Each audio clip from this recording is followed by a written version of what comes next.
This coastal Arab-Israeli fishing town is recognizable to passers-by by these distinct blue houses after the name of the village, Jisr Zarka, meaning blue bridge in Arabic. But it was deemed a so-called red zone, an epicenter for COVID-19 in April, and was put on temporary lockdown during what was considered the first wave of the novel coronavirus in Israel. The lockdown has now been lifted, but residents say even before the COVID crisis, this village has always felt cut off. While it's just a short drive up the road from neighboring tourist attraction Caesarea, which also houses an affluent residential quarter, the differences are stark. Some 80% of residents here are registered as living below the poverty line, and the majority must work outside the village, commuting to larger towns for employment. The villagers complain they are discriminated against by the government. When we arrived, a protest was being held in the town square against the demolition of a fishing lodge, which authorities say lacked proper permits. Locals say the permit was still being appealed in court, and the residents say these demolitions happen often. Residents of Jisr Zarka may feel totally cut off, but they're not.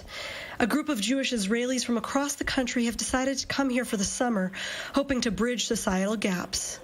If you look from an aerial view, it's like unbelievable. It's like completely different socioeconomic reality. These students are staying at the hostel known as Juha's House. Here they have spent the month learning Arabic and getting involved with local community. For students like Gabriella, this fishing town is very different from her home, which is in a West Bank settlement. It's a settlement, so every time I encounter with Palestinians, they look at me in this way, a settler. So it is a long journey about home and politics and Palestinians and this land, and it's really personal also because the place I grew up in. Today, the group is planting an edible garden, together with locals in the courtyard of this school. It is important for us. It's for the small children at this school here. On their recess, they can come here and see the garden.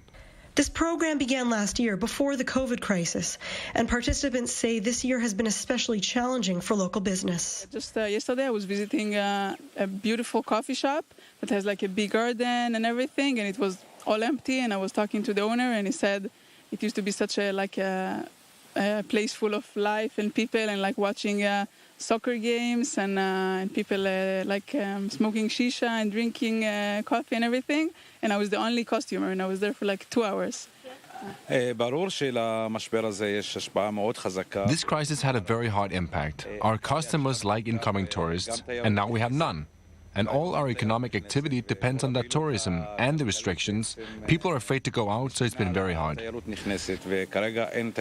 So as gaps between their societies remain wide, and perhaps wider still due to the COVID crisis, some here hope to build bridges for the future. Emily Rose, I-24 News.